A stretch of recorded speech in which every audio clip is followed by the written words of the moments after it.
At 8:17 hours on a Tuesday morning in late March, a man entered the cafe restroom, paused briefly, adjusted the cuff of his coat, and selected the second stall from the window rather than the first. He remained inside for precisely 3 minutes and 43 seconds. When he exited, he did not return to the counter, did not approach any tables, and did not acknowledge the presence of other patrons waiting in line.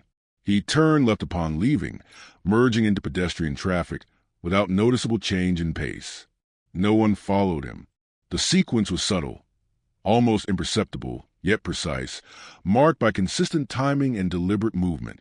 The event was observed only because of routine oversight, not intentional scrutiny. The observer, a civilian employee of the cafe responsible for maintenance and inspection, was positioned near the rear corridor, performing standard duties before opening hours. The observer did not interpret the action at the time.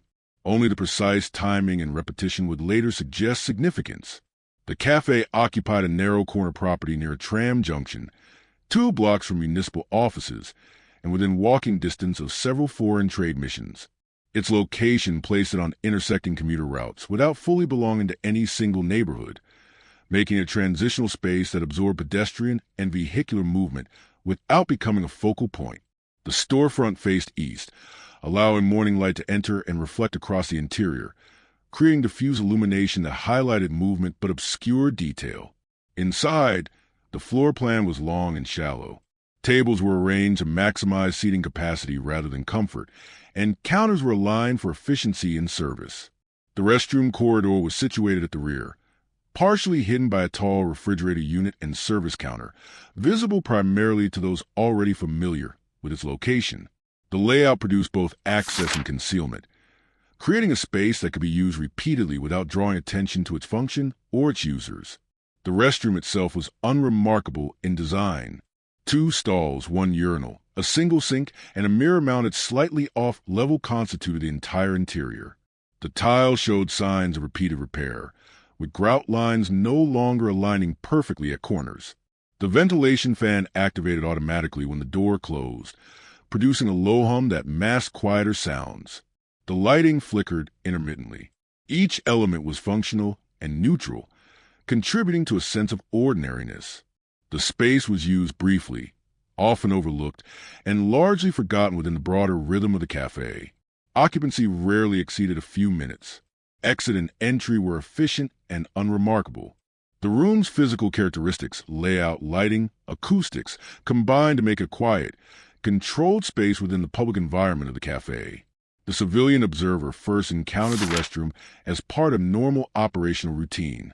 Opening procedures included inspections, cleaning verification, and supply replenishment. The observer's responsibilities required attention to detail, but not investigative judgment. Daily schedules were structured and repetitive, beginning before the cafe opened and proceeding through measured tasks. Checking restrooms, counting inventory, wiping surfaces, recording observations. Over time, the observer became familiar with the room's idiosyncrasies. Condensation patterns on the mirror, the relative sound of each stall door, the way floor tiles responded to different types of footwear. This familiarity established a baseline understanding of the environment, a frame of reference against which later anomalies could be measured. Awareness was procedural, passive, and grounded entirely in operational necessity. Customer traffic followed predictable rhythms. Office workers arrived between 7:30 and 9 o'clock, typically ordering quickly and standing near the counter before departing. Midday traffic consisted of tourists, municipal employees, and short-term patrons, creating a slower and less consistent flow. Late afternoon saw brief surges linked to transit schedules, with diminished foot traffic between peak periods. These patterns dictated restroom use, which reached its height in the morning rush and declined gradually after mid-morning. Deviations from these norms were rare and usually attributable to external factors, such as weather, transit interruptions, or public holidays. The restroom reflected broader urban movement, a controlled, predictable microcosm of rhythm and timing within the larger space of the cafe and surrounding streets. The individual at 8:17 initially blended seamlessly into this rhythm. Dressed in neutral, conservative clothing appropriate to the season, he moved efficiently, without haste or hesitation. He exhibited no observable nervousness, no avoidance of staff, no sign of unfamiliarity with the space. His movement appeared ordinary, aligned with predictable flow of other patrons, and initially registered as unremarkable.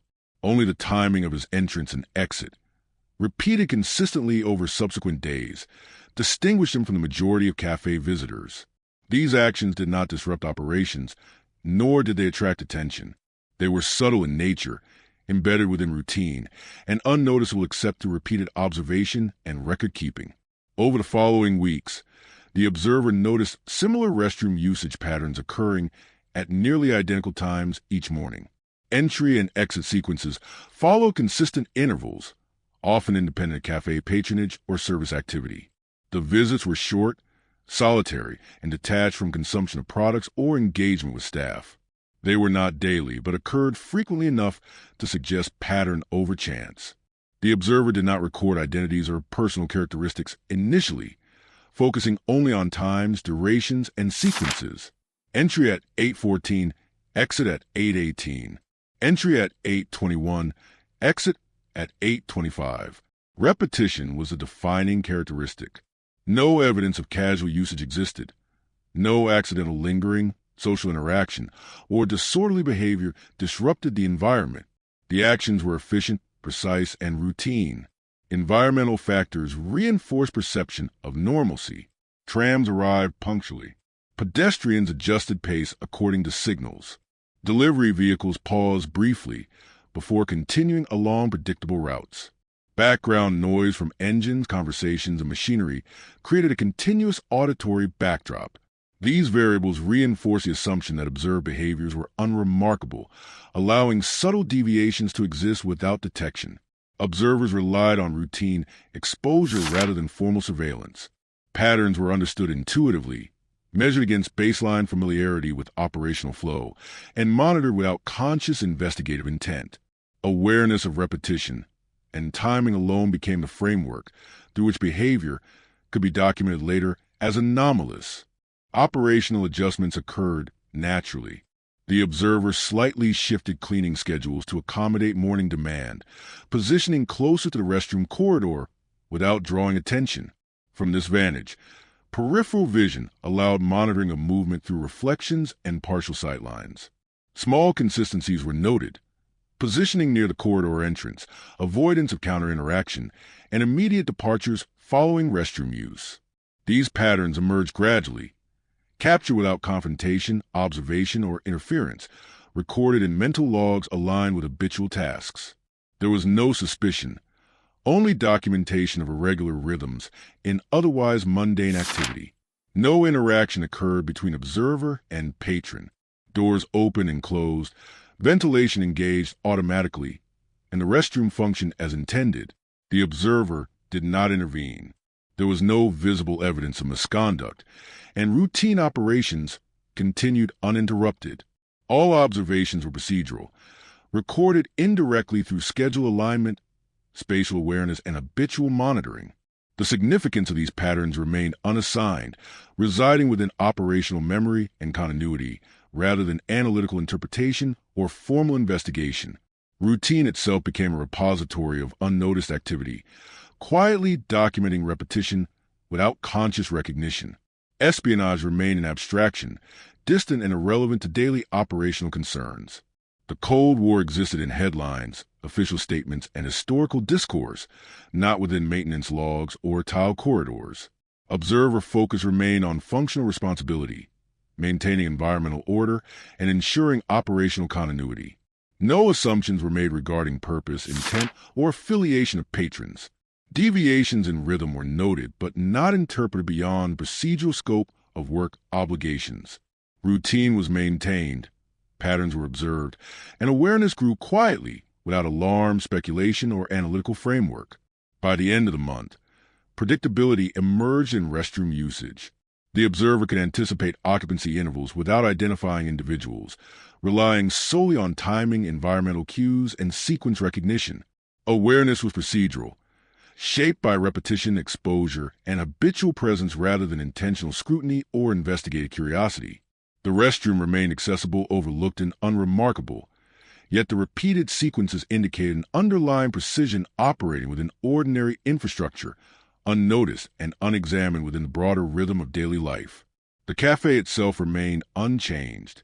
Fixtures aged gradually, customer flow continued as usual, and operational rhythm maintained anonymity through volume and repetition. The restroom's utility persisted unnoticed, offering a controlled environment embedded within ordinary patterns. Visitors continued to move efficiently, independently, and without interaction, leveraging routine spaces and sequences to pass without observation. The observer maintained regular duties, documenting schedules, monitoring space, and preserving operational order. Routine remained a defining metric of normalcy, unnoticed by those utilizing the restroom for precise, repetitive purposes hidden within everyday life. Morning repeated morning. Sequences maintained. Departures immediate. Rhythm uninterrupted. The observer continued work, unaware that routine itself enabled undetected activity. Occupancy, timing, and sequence persisted within environmental normalcy, embedding unnoticed behavior within predictable infrastructure. The pattern established a foundation upon which later procedural analysis will reveal methodical use of ordinary space to achieve precise, controlled outcomes. By early April, the observer had begun to notice subtle inconsistencies in the restroom routine. Entry and exit sequences no longer appeared fully random. Certain individuals returned at intervals nearly identical to previous visits, often varying only by 1 or 2 minutes, suggesting adherence to a strict internal schedule rather than chance. The observer did not immediately recognize the significance. Initial awareness was entirely procedural, noting intervals, durations, and minor environmental variations. Each visit was brief, solitary, and detached from transactional behavior. No conversation occurred, no objects were carried visibly, and no purchase receipts accompanied the visits. The repetition itself was what distinguished these individuals from ordinary patrons.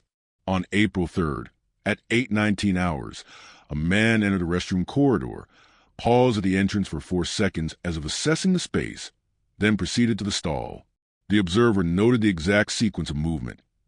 Left foot first, a brief pause mid-step, the silent closure of the stall door, the ventilation fan engaging 3 seconds later. He remained inside for 4 minutes and 2 seconds, exiting directly to the sidewalk and turning left, merging into pedestrian traffic with no observable change in pace. This repetition, now measured over multiple days, began to appear intentional. It was no longer random use. It suggested operational behavior designed to avoid detection or interruption, executed consistently and without error. Patterns emerged not only in the timing of restroom use, but also in peripheral behaviors surrounding each visit. The observer documented subtle cues, slight pauses near the door, the positioning of hands relative to coat pockets, measured adjustment of clothing, and brief glances toward reflective surfaces before entering the stall. These cues did not constitute interaction or identifiable signaling to others, but were consistent across multiple instances. Each repetition, though minor, contributed incrementally to an observable sequence. Over 2 weeks, the observer maintained logs of intervals, noting date, hour, minute duration, and approximate positioning within the corridor. The accumulation of this data highlighted a rhythm that contrasted with normal cafe traffic flow. The observer's attention remained methodical and impartial. Observations were recorded without interpretation, in accordance with standard procedural documentation. The goal was not to assess motive, but to capture consistency and deviation from established operational baseline. By April 10th, entries occurring between 8:15 and 8:22 hours had been observed on 5 separate occasions, each with durations varying no more than 10 seconds from prior intervals. The observer made note of environmental context, the presence of other patrons, staff engagement at the counter, background noise, and lighting variations. Each element was cross-referenced with interval data to determine whether external conditions influenced the repeated behavior. No correlation emerged, reinforcing the notion of internally governed timing. Suspicion began to arise as repetition intensified.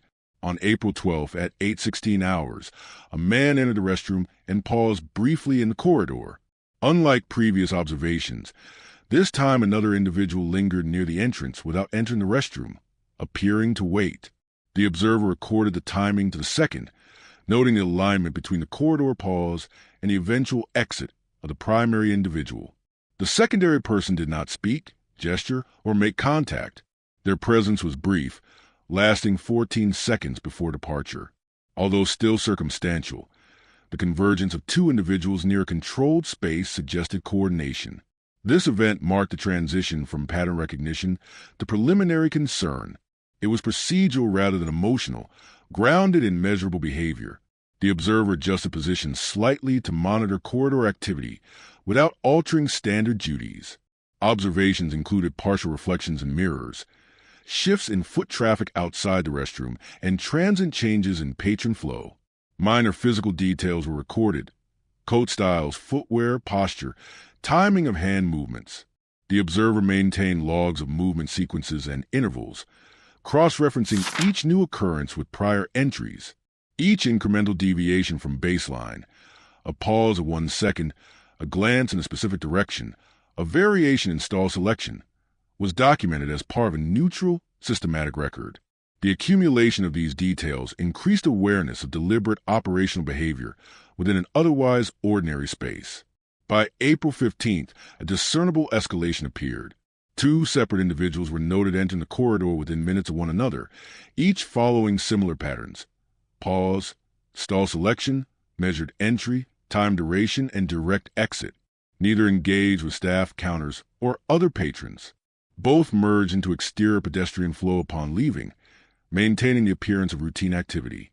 The observer recorded precise timestamps: 8 hours 15 minutes and 21 seconds hours, 8 hours 18 minutes and 9 seconds hours, 8 hours 19 minutes and 34 seconds hours, 8 hours 22 minutes and 12 seconds hours.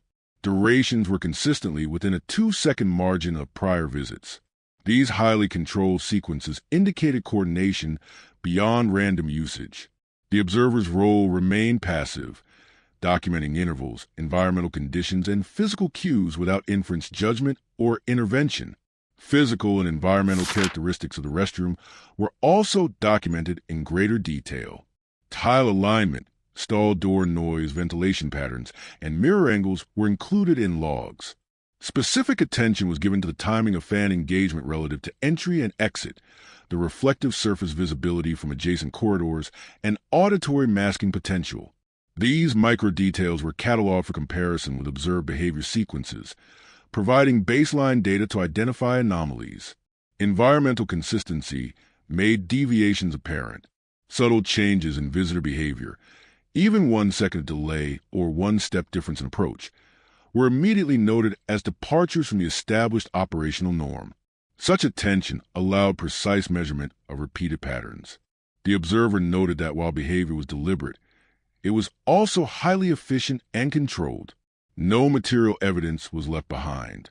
No slips, forgotten objects, or inadvertent interactions occurred. Occupancy remained brief.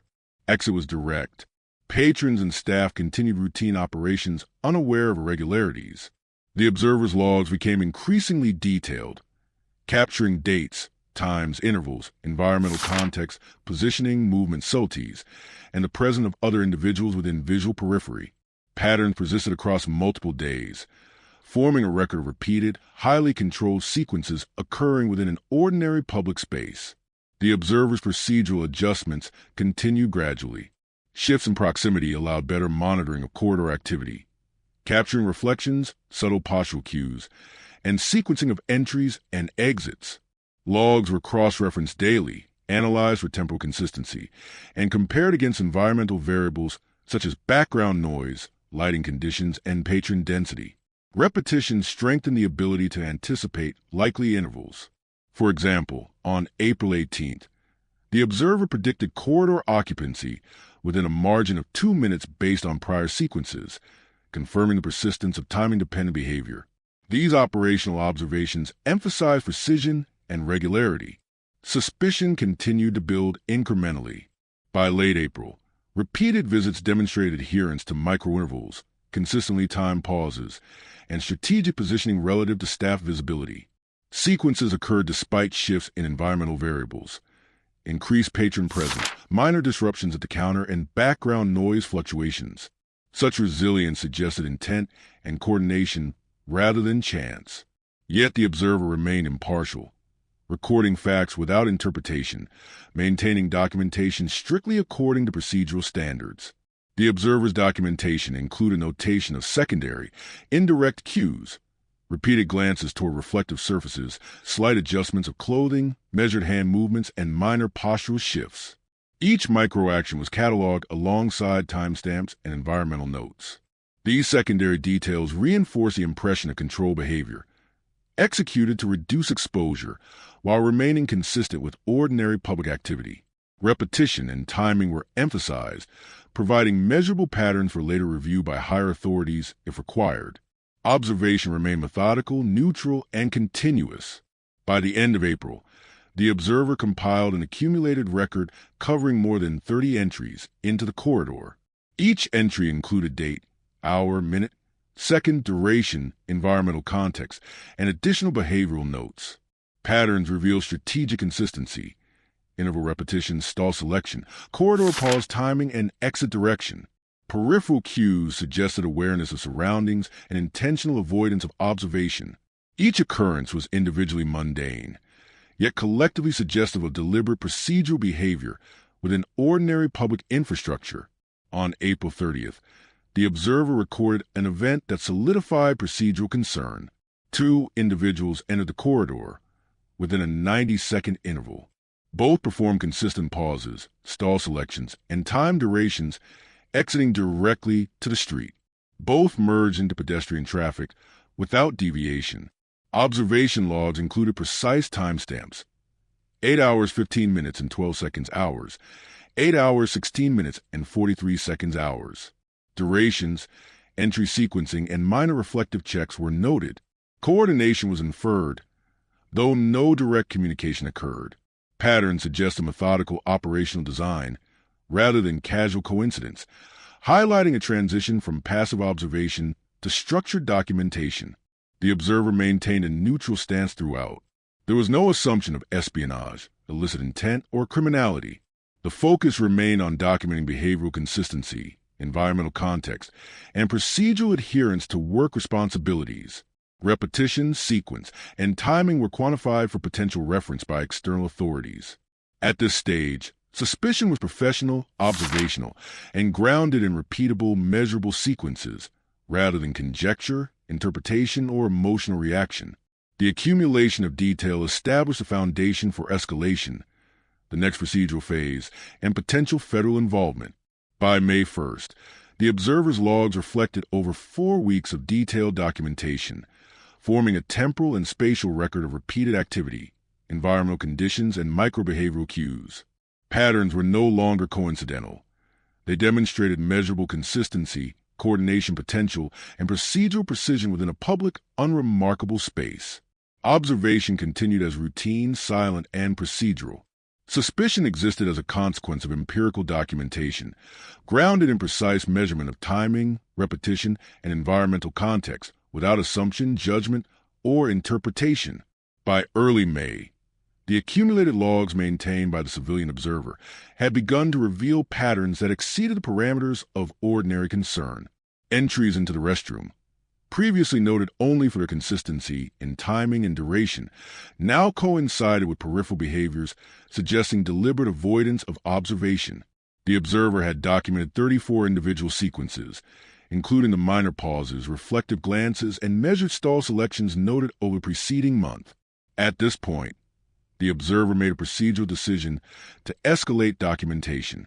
No direct action was taken against the patrons themselves, but the logs were formally compiled and presented through internal supervisory channels, detailing dates, precise times, durations, observed environmental factors, and microbehaviors without speculation, assumption, or judgment regarding motive. On May 3rd, during a routine cleaning inspection, the observer noted a minor irregularity in the restroom environment. A small object, approximately the size of a folded note, had been placed within a ventilation grate in the stall most frequently used by the recurring visitor. The object was neither visible from the floor nor likely to be disturbed by standard cleaning procedures. It was dry, unobtrusive, and fully concealed from casual observation. The observer recorded its presence with timestamp precision, noting the stall location, the condition of the ventilation grate, its relative alignment to the mirror, and the absence of other patrons during the window of discovery. This represented the first physical anomaly beyond behavior alone. The object was removed carefully and placed in a secure envelope, in accordance with routine operational procedure. Chain of custody documentation was initiated to maintain procedural integrity, even though the nature of the object remained unclear. Photographic documentation and environmental notes were included, cataloging air currents within the restroom, mirror angles, and stall door movement. The observer did not handle the object beyond basic containment, following standard procedures to ensure that evidence integrity was preserved. At this point, the anomaly shifted the operational context from behavioral observation to potential security concern. The observer formally notified management, detailing the object's discovery, precise location, environmental context, and its relation to previously documented patterns. Management, recognizing the unusual combination of consistent timing, repetition, and the presence of concealed material, initiated contact with appropriate federal authorities, specifically the counterintelligence division within the regional bureau.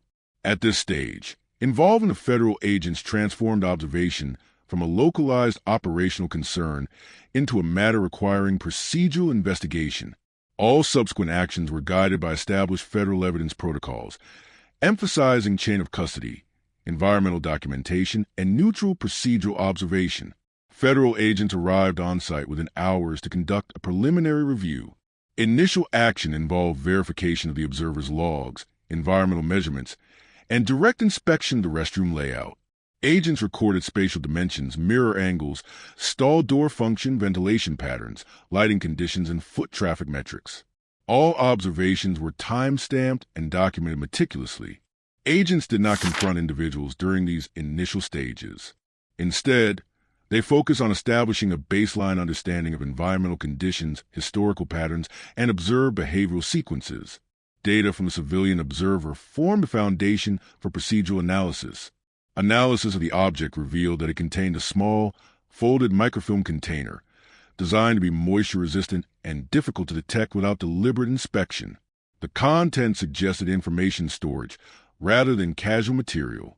Laboratory examination followed federal protocol, maintaining chain of custody documentation, recording physical properties, packaging, and potential handling indicators. Forensic analysis emphasized physical characteristics without interpretation of intent.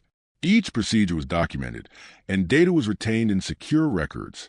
All investigative steps were neutral, objective, and methodical, reflecting standard federal counterintelligence operations. Additional documentation of the restroom environment included photographic captures of all potential observation angles, stall interior and exterior conditions, and reflective surfaces in relation to corridor traffic. Movement patterns of staff and patrons were reconstructed using log analysis and timing sequences, producing a temporal map of activity over multiple days.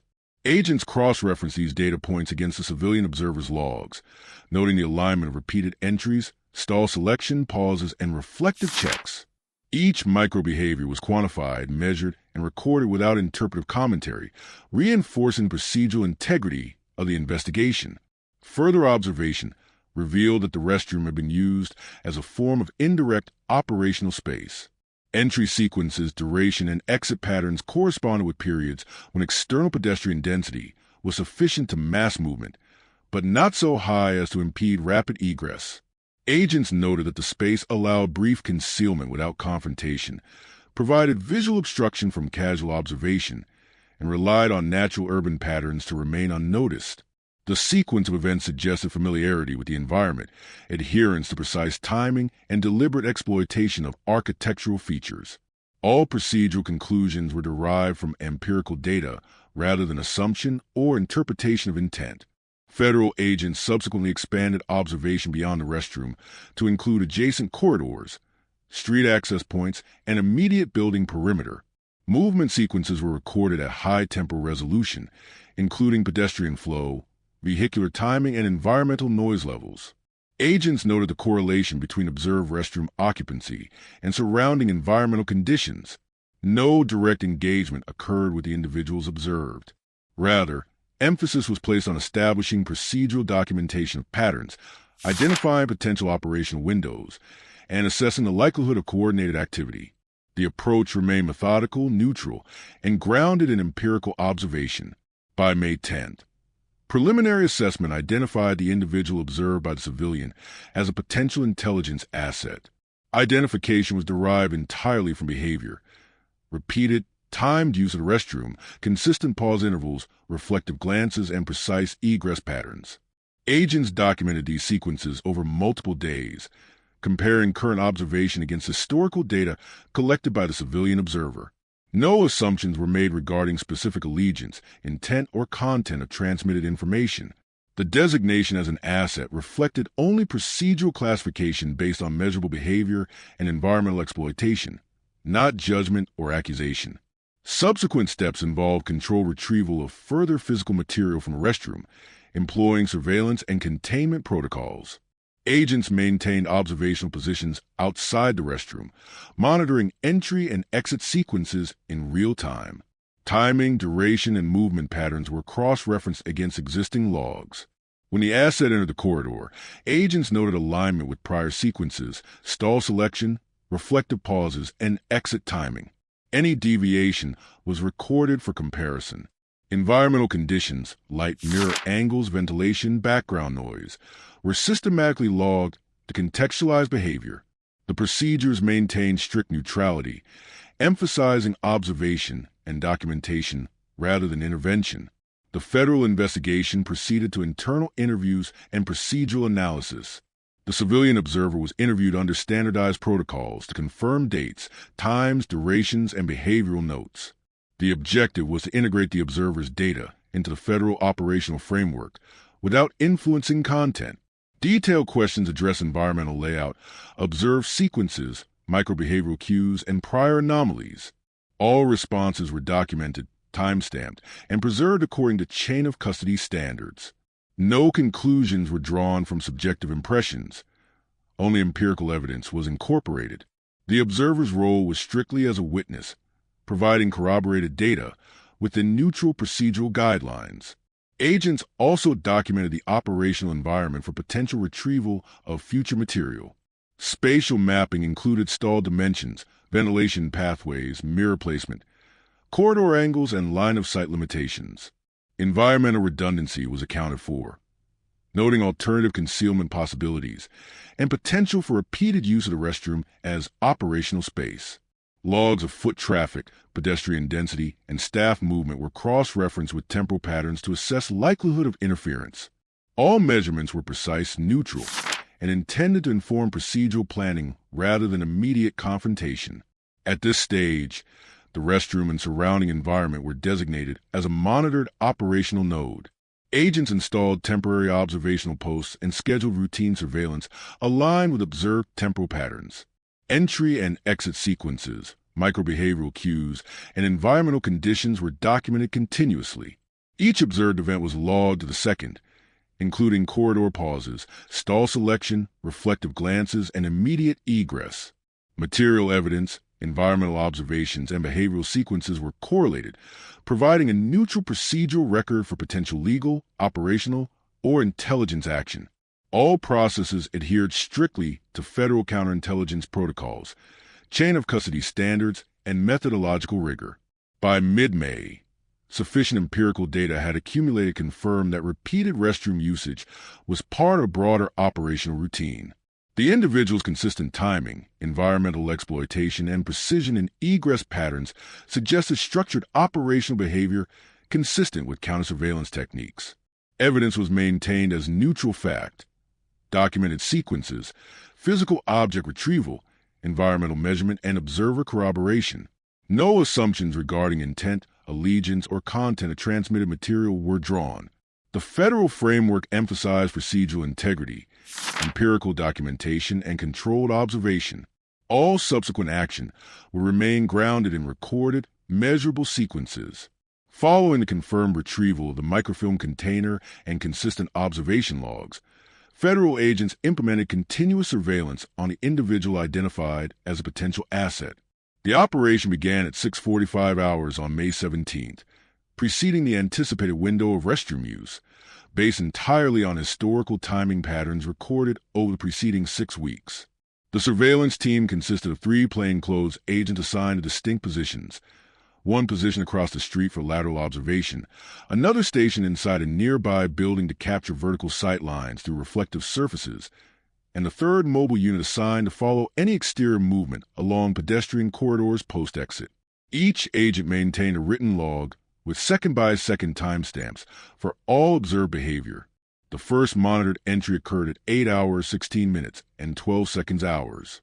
The individual approached the cafe corridor, paused at the entrance for precisely 4 seconds, adjusted the coat sleeve, and entered the stall selected consistently in prior observation periods. The ventilation fan engaged 3 seconds following door closure. Duration was 3 minutes and 51 seconds. Exit was direct to the street, turning left into the pedestrian flow. The lateral observer documented egress trajectory, noting that the individual remained within a calculated distance of obfuscating foot traffic and environmental cover, following previously documented patterns. No interaction with staff, patrons, or vehicles occurred. Logs confirmed sequence consistency to prior micropatterns, including reflective glances toward a mirror and corridor pause durations. Surveillance extended to adjacent streets and alleys, recording all movement post-exit. The individual merged into commuter traffic, adjusting pace to natural pedestrian flow, without deviation from predetermined exit direction. Mobile agents followed, documenting routes, duration, and observable deviations. GPS and manual distance tracking were employed simultaneously to maintain redundancy. Environmental context, tram arrival times, vehicle movement, pedestrian density, was cross-referenced with historical sequence data. No interaction with other persons or objects occurred during this phase, but trajectory consistency further corroborated behavioral patterns observed in the prior month. Logs were continuously updated and timestamped to maintain chain of evidence integrity. Agents noted a pattern of pauses approximately every 20 to 30 meters, brief adjustments to coat, and minor head movements, consistent across multiple observation sessions. Each action was measured, logged, and correlated with previously observed reflective glances within the restroom corridor. Analysis suggested operational awareness of surroundings and deliberate avoidance of detection, consistent with standard countersurveillance techniques. Agents maintained neutral observations. No intervention occurred. All measurements were empirical, noting duration, positioning, environmental context, and sequence alignment.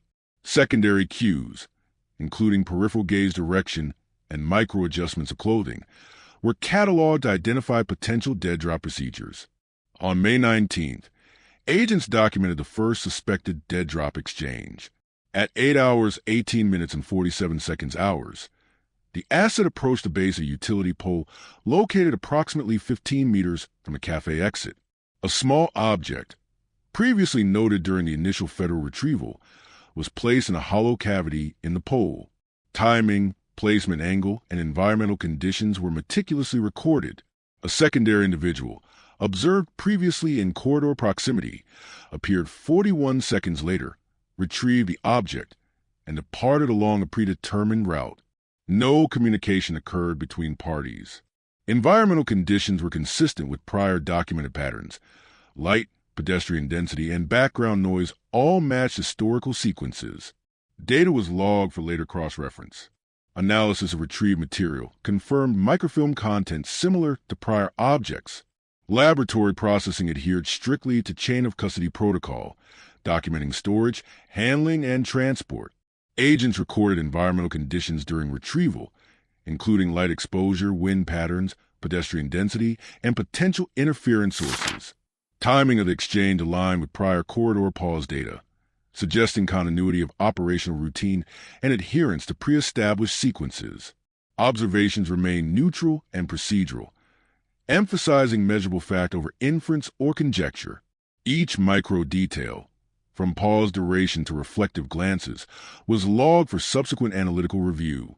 By May 22nd, surveillance data accumulated across 6 observation sessions allowed for pattern modeling. Timestamp movement sequences, corridor behavior, dead drop intervals, and pedestrian interactions were mapped to generate a temporal and spatial model of operational behavior. This model identified repeatable intervals for restroom entry, duration, reflective pauses, corridor positioning, and exit timing. The model also indicated probable dead drop locations, exchange intervals, and environmental conditions favoring unobserved transfer.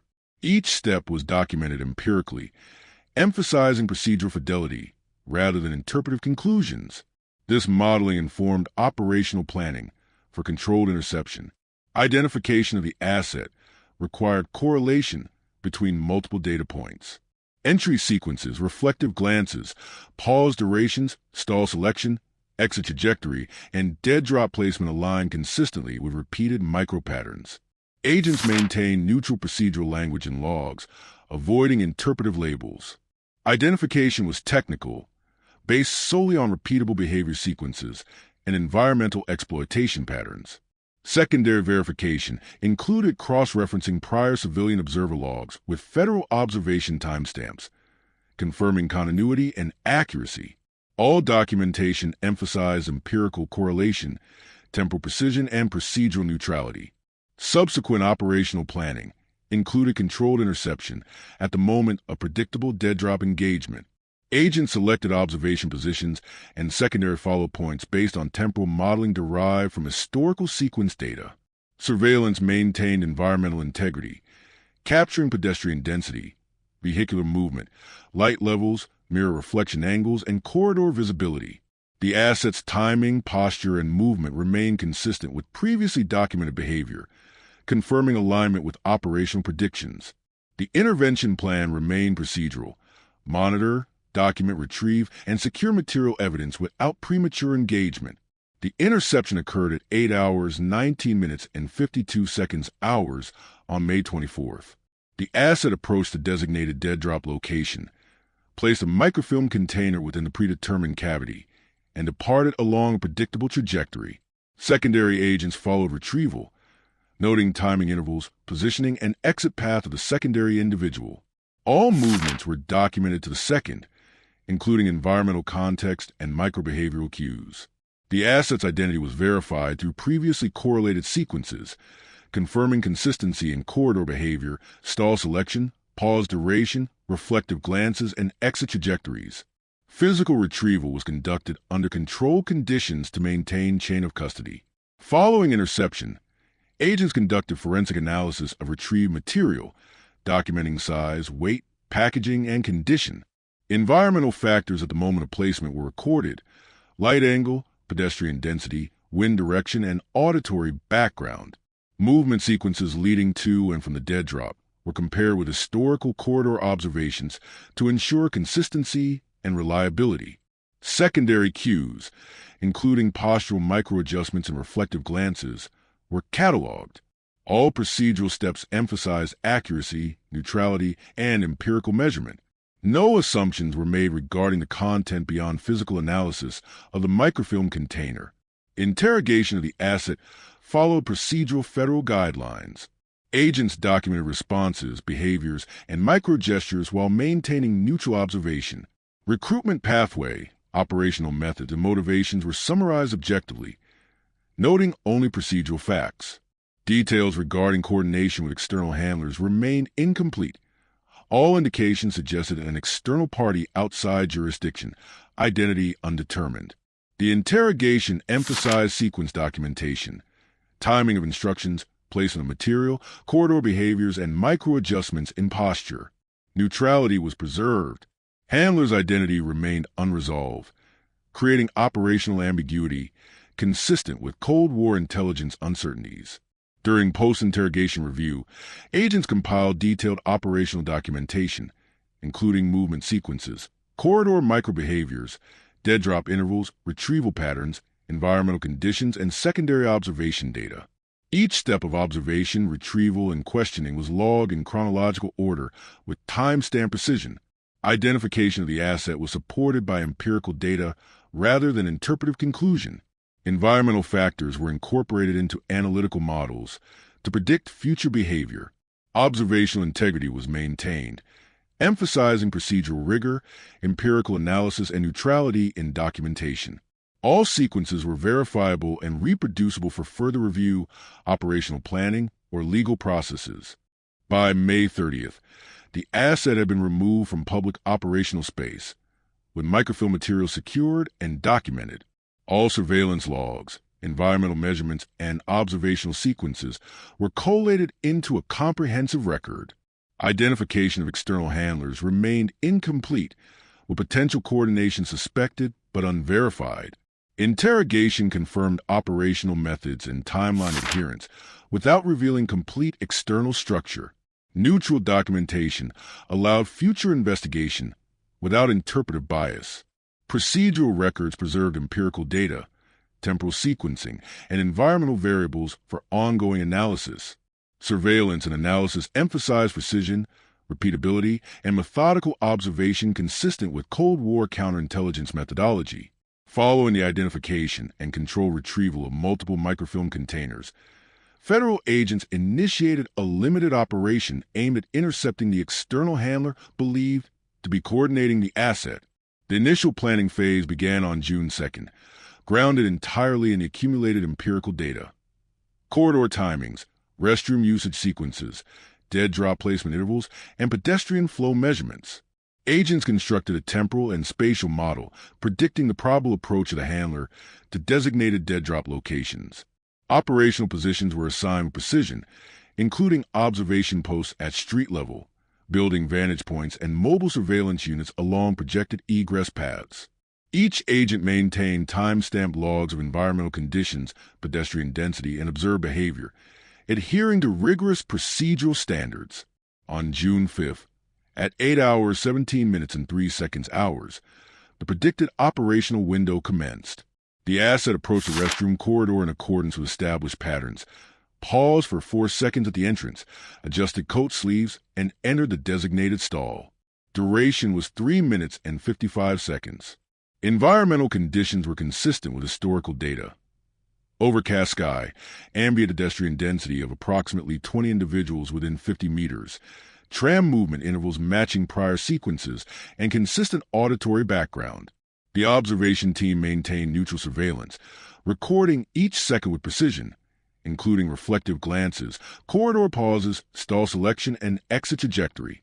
Secondary agents monitored street-level movement to anticipate potential handler arrival. At 8 hours 21 minutes and 11 seconds hours, the asset departed the stall, merging into pedestrian flow and moving toward the previously identified dead drop location. The first dead drop, a hollow cavity in a utility pole 15 meters from a corridor exit, had been observed and documented repeatedly. Timing and placement matched historical sequences, confirming continuity. Surveillance logs recorded the approach of the secondary individual, anticipated to retrieve material on behalf of the external handler. Environmental context was logged in detail, including wind direction, light angle, nearby pedestrian movement, and auditory background. Secondary observations included microbehaviors such as hand adjustments, postural alignment, and reflective glances. All sequences were documented with time-stamp precision. The secondary individual reached the dead drop location at 8 hours 21 minutes and 52 seconds hours. Placement and retrieval occurred without deviation from prior sequences. The material was extracted from its cavity and transferred into the secondary individual's coat pocket. Microbehavioral sequences, environmental measurements, and pedestrian density were recorded. Agents observed that the secondary individual did not interact directly with the asset beyond the indirect transfer. Timing, sequence, and microbehavioral cues remain consistent with historical data. At this point, operational expectation was that the handler would approach within a defined interval for subsequent collection. Surveillance remained neutral, capturing empirical data without interference, maintaining procedural integrity. By 8 hours 26 minutes and 10 seconds hours, the predicted handler arrival window lapsed without contact. Observation posts confirmed that no additional individual approached the dead drop location or surrounding perimeter. Secondary agents noted movement in adjacent streets, including potential diversionary pedestrian flow, but no sequence matched previously modeled patterns. The absence of the handler introduced uncertainty into the operation. Agents documented all deviations from predicted patterns, noting exact times, environmental variables, and pedestrian density. Microbehavioral cues from the asset and secondary individual were also recorded to evaluate potential adjustments or anomalies. Observational logs emphasize neutrality and empirical fact.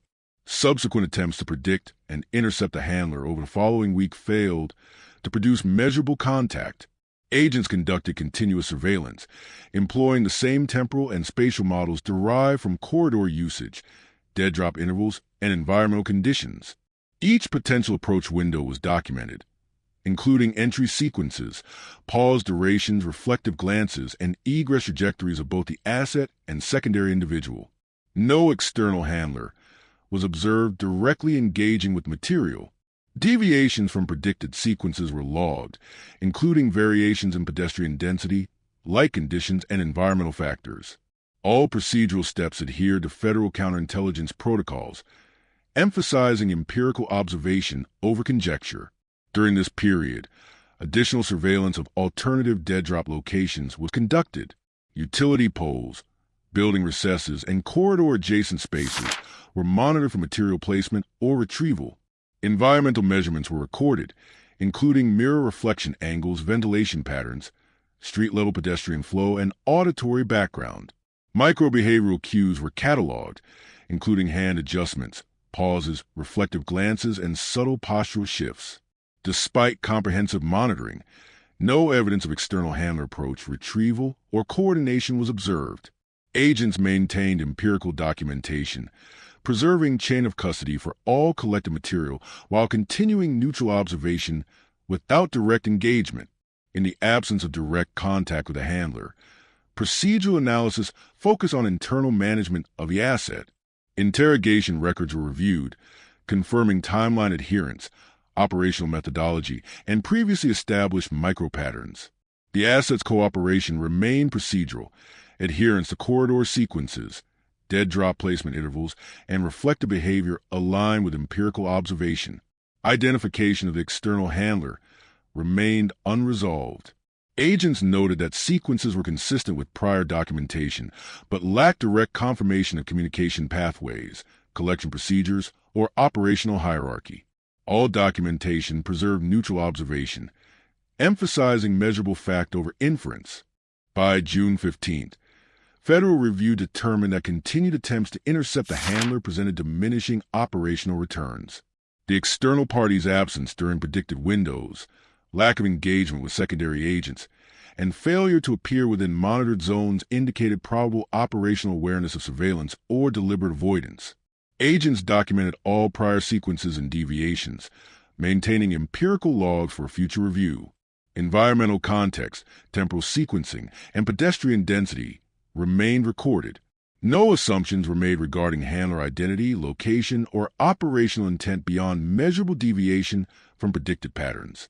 Neutral procedural observation remained the guiding principle. The asset remained subject to controlled management.